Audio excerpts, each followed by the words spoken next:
Imagina esto. Tienes 12 años.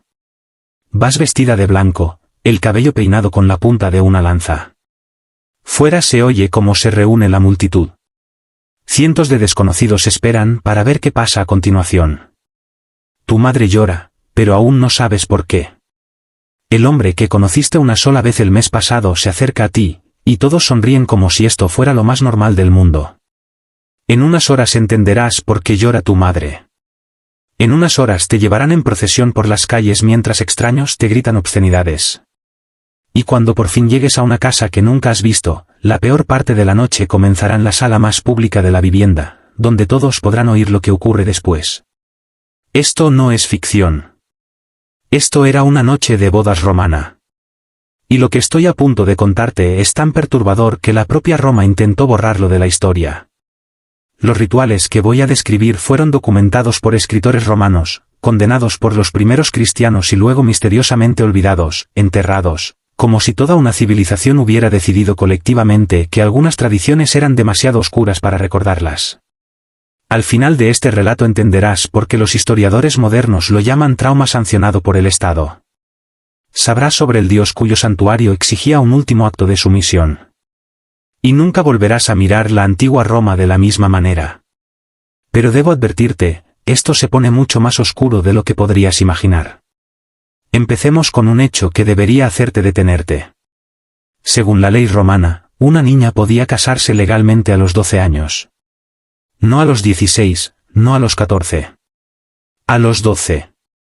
La edad en la que la mayoría de los niños modernos están en sexto grado. Pero lo que lo hace peor es que esto no era un caso excepcional. No era raro. Evidencia ósea de cementerios romanos muestra que muchas niñas se casaban y se convertían en madres entre los 12 y los 15 años. Un estudio de epitafios de Roma encontró que la edad media del primer matrimonio para mujeres de élite rondaba los 14 años. Para las clases bajas podía ser aún más temprana. Piensa en eso un momento. Mientras hablamos de la gloria de Roma, sus maravillas de ingeniería, su filosofía y su derecho, también estamos hablando de una sociedad que sistemáticamente casaba a niñas con hombres adultos. Y los hombres, los novios, solían tener entre finales de los 20 y principios de los 30 años, a veces más. La diferencia de edad no solo era grande, estaba diseñada para ser grande. Era una característica, no un error, porque garantizaba el máximo desequilibrio de poder. Los juristas romanos adoraban hablar de consensus, la idea de que el matrimonio requería acuerdo de ambas partes. Escribieron textos legales elaborados sobre cómo tanto la novia como el novio debían consentir. Suena progresista, ¿verdad? Suena casi moderno. Pero examinemos qué significaba realmente el consentimiento en la práctica. Imagina esto.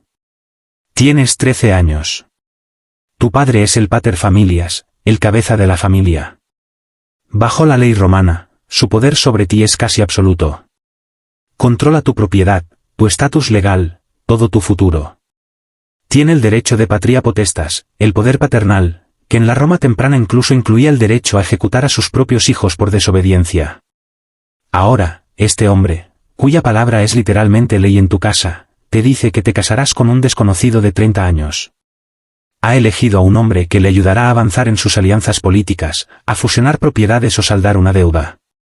Un hombre que quizás hayas visto una sola vez brevemente en un encuentro formal. ¿Dices que no? ¿Puedes decir que no? Esto es lo que parecía el consentimiento romano.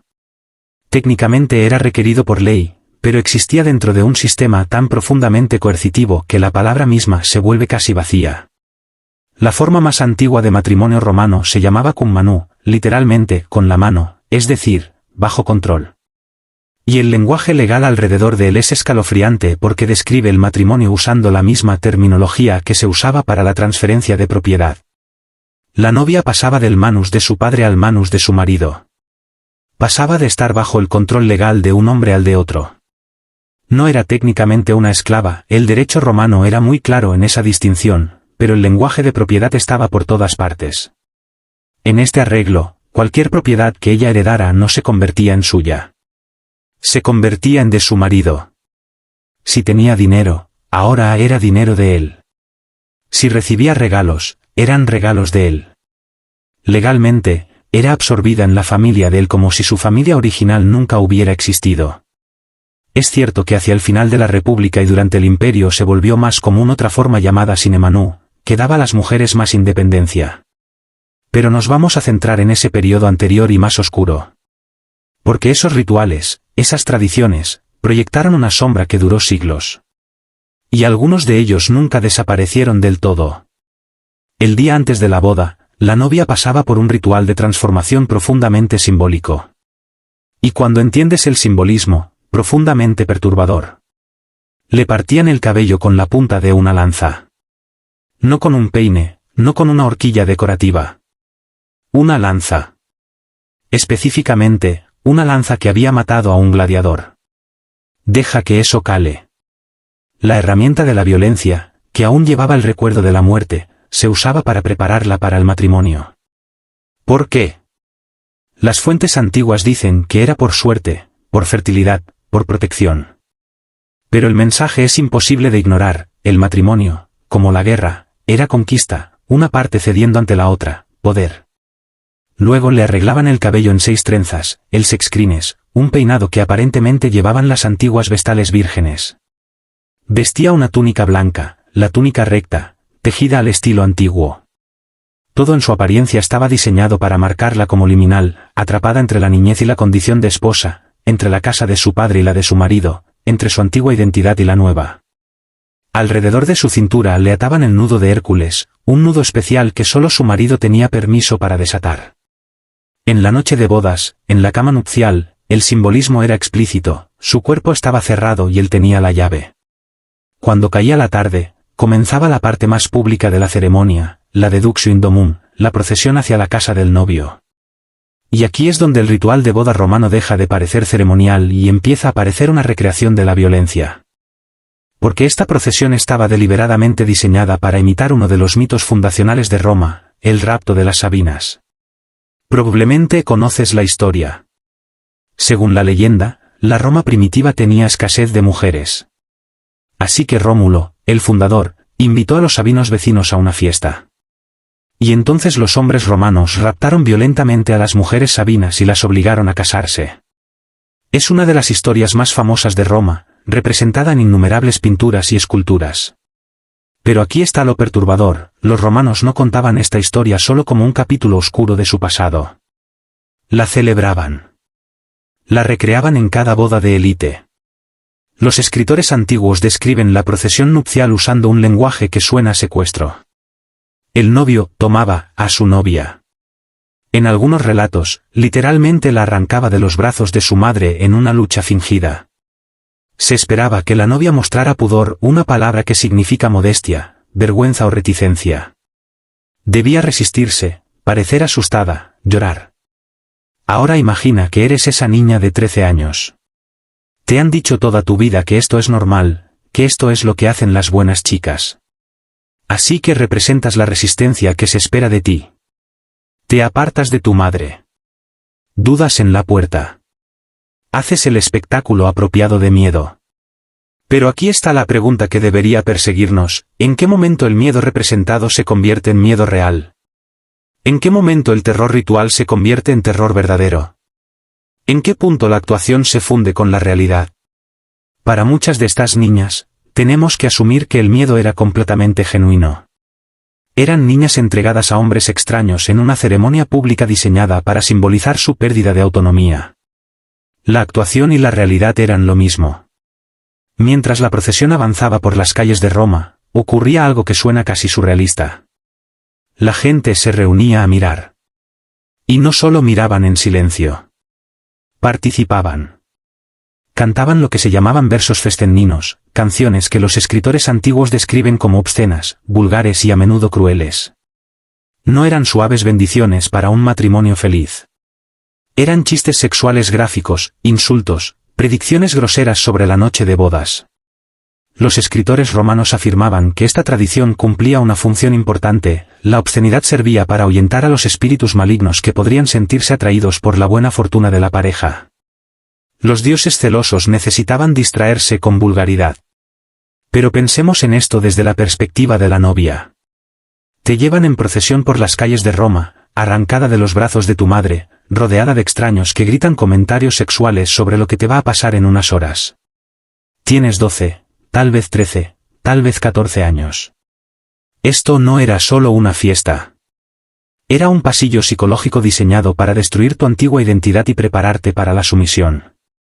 Cada elemento, el secuestro fingido, el miedo esperado, la obscenidad pública, reforzaba el mismo mensaje: tu voluntad, tu autonomía, tu yo ya no importaban. La procesión se hacía de noche, iluminada por antorchas. No era por razones prácticas. Era simbólico. La antorcha era otro eco del mito del rapto de las Sabinas. Cuando los romanos raptaron a las mujeres sabinas, ocurrió en una fiesta por la noche a la luz de antorchas. Así que mientras la novia era conducida por las calles, las llamas parpadeantes proyectaban sombras sobre la multitud, sobre sus rostros mientras gritaban y reían. La novia quedaba rodeada de fuego, ruido y extraños burlones. Todo diseñado para abrumar sus sentidos, para marcar esto como una ruptura, un punto de no retorno. Un poeta romano lo describió como una noche en la que la vergüenza huye y la modestia es vencida. El lenguaje es revelador. El objetivo no era celebrar la felicidad de la novia. Era romper su modestia, vencer su vergüenza, prepararla para lo que venía después. Y lo que venía después ocurría en la sala más pública de su nueva casa. Cuando la procesión por fin llegaba a la casa del novio, había otro ritual que suena casi romántico hasta que entiendes qué significaba. A la novia le estaba prohibido cruzar el umbral por su propio pie. Tropezar o caer sería un mal presagio terrible, por eso tenía que ser llevada en brazos, alzada por asistentes o esclavos e introducida en la casa.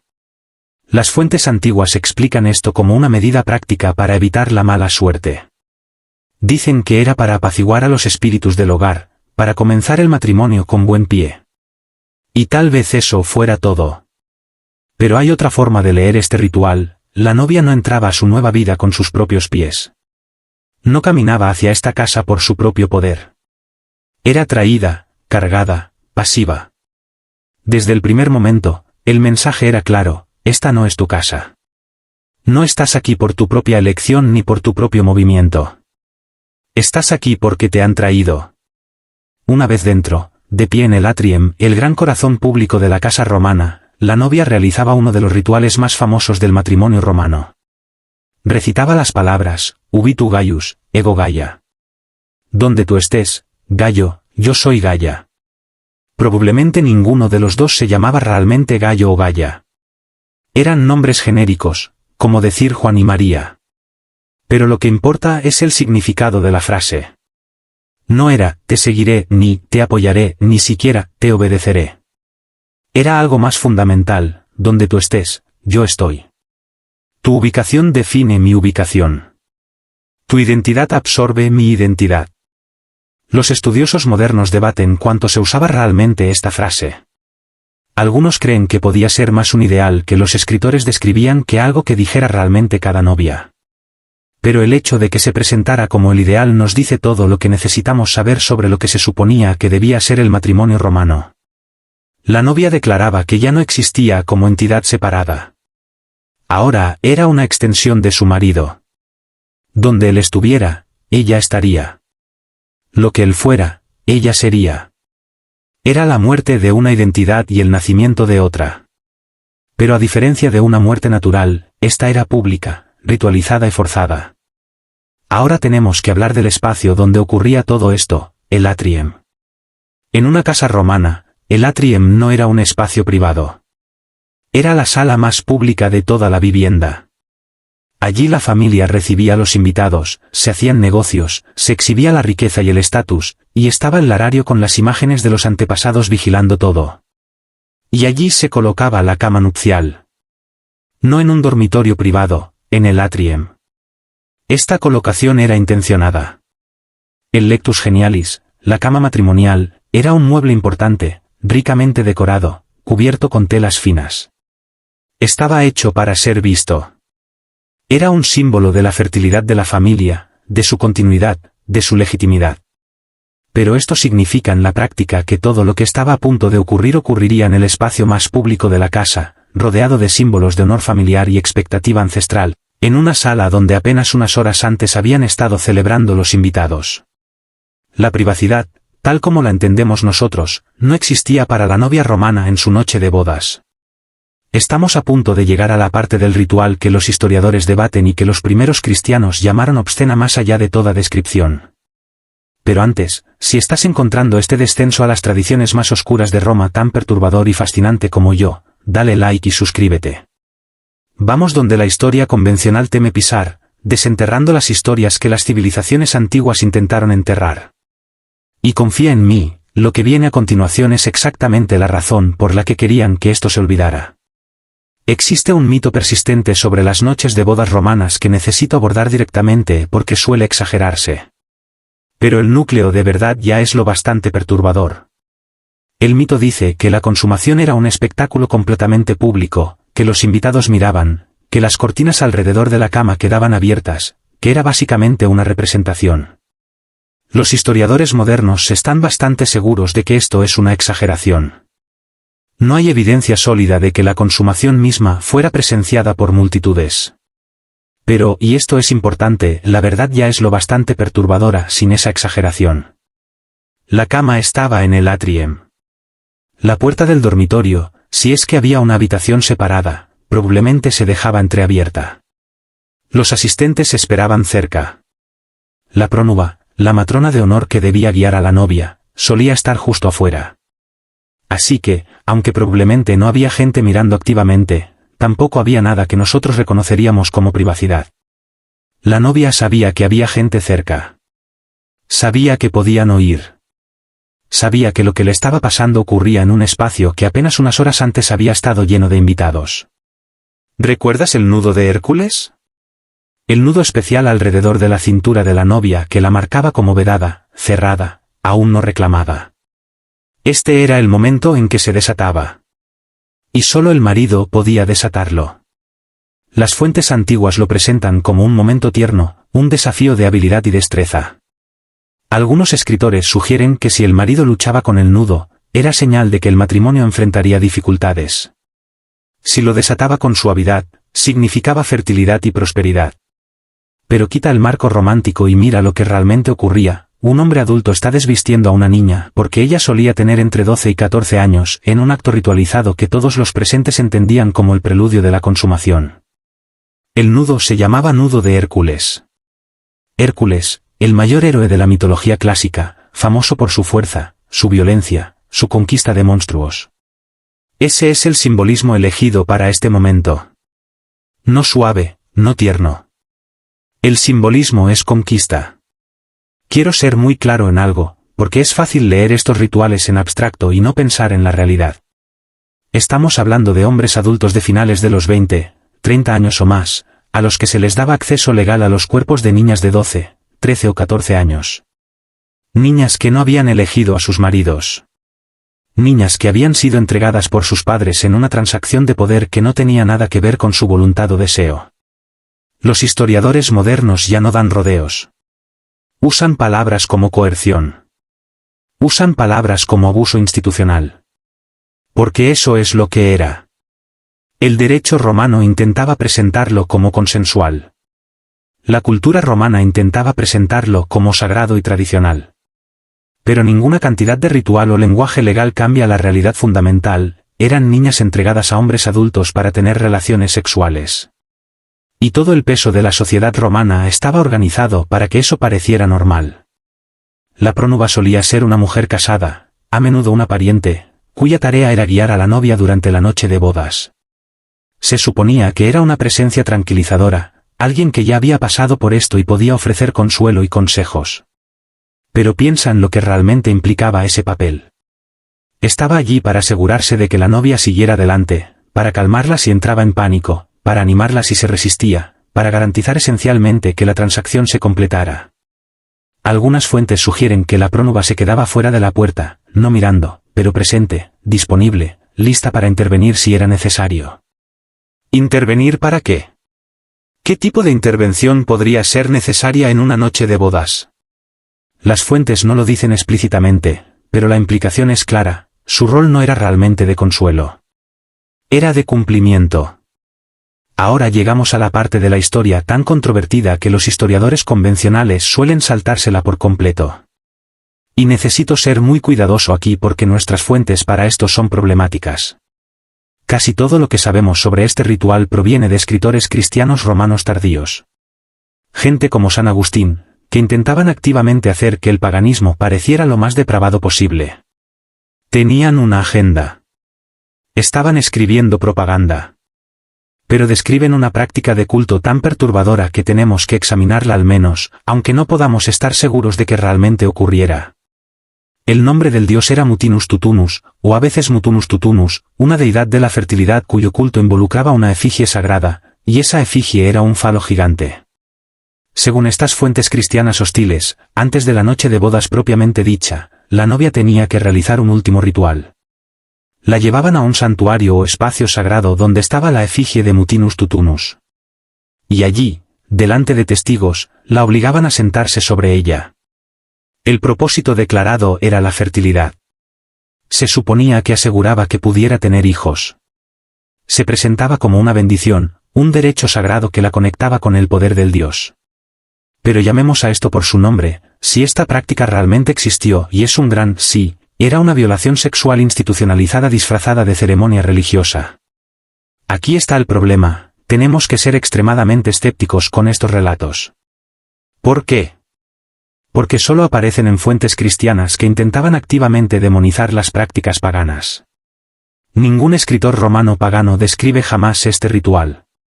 Ni uno solo. Es perfectamente posible que fuera una exageración salvaje, una fabricación completa o un malentendido de un ritual diferente y menos extremo. O tal vez fuera una práctica real pero extremadamente localizada que no era común en absoluto, y los escritores cristianos se aferraron a ella porque encajaba en su narrativa. Realmente no lo sabemos. Pero aquí está la razón por la que lo incluyo, incluso si no fue real, incluso si fue propaganda, el hecho de que los cristianos pudieran alegar esto y ser creídos nos dice algo importante. Nos dice que las costumbres nupciales romanas ya eran lo bastante perturbadoras como para que este tipo de acusación resultara plausible. Que la gente podía oír esta historia y pensar, sí, eso encaja con todo lo que se sobre cómo trata Roma a las novias. Ya sea que el ritual de Mutinus Tutunus ocurriera o no, sabemos con certeza que las ceremonias de boda romanas estaban llenas de actos diseñados para humillar y destruir la autonomía de la novia, el secuestro fingido, las canciones obscenas, la colocación pública de la cama, los asistentes esperando cerca. Toda la estructura ritual trataba de sumisión. Y los rituales de fertilidad en Roma a menudo eran incómodamente físicos. Sabemos del culto a Bonadea, de las Lupercales donde los hombres corrían por las calles golpeando a las mujeres con tiras de piel de cabra para promover la fertilidad, del fastinum, el amuleto fálico expuesto en casas y calles como protección y bendición. Roma tenía una relación complicada con el simbolismo sexual en la práctica religiosa. Por eso, aunque no podemos confirmar con certeza el ritual de Mutinus Tutunus, tampoco podemos descartarlo como completamente inverosímil. Encajaría en el patrón. Aquí hay una pregunta que debería inquietarnos, si estos rituales eran tan centrales en la vida romana, ¿por qué los escritores romanos no hablan más de ellos? Tenemos miles de páginas de historiadores romanos, Livio, Tácito, Suetonio, Plinio, hombres que escribieron exhaustivamente sobre guerras, política, escándalos y vida cotidiana. Pero cuando se trata de los detalles de las noches de bodas, silencio, referencias vagas, eufemismos. La explicación estándar es que eran asuntos domésticos, asuntos de mujeres, y los historiadores varones romanos simplemente no estaban interesados. Se centraban en la esfera pública, el foro, el senado, el campo de batalla. Y hay algo de verdad en eso. Pero algunos historiadores modernos sugieren que podría estar ocurriendo algo más.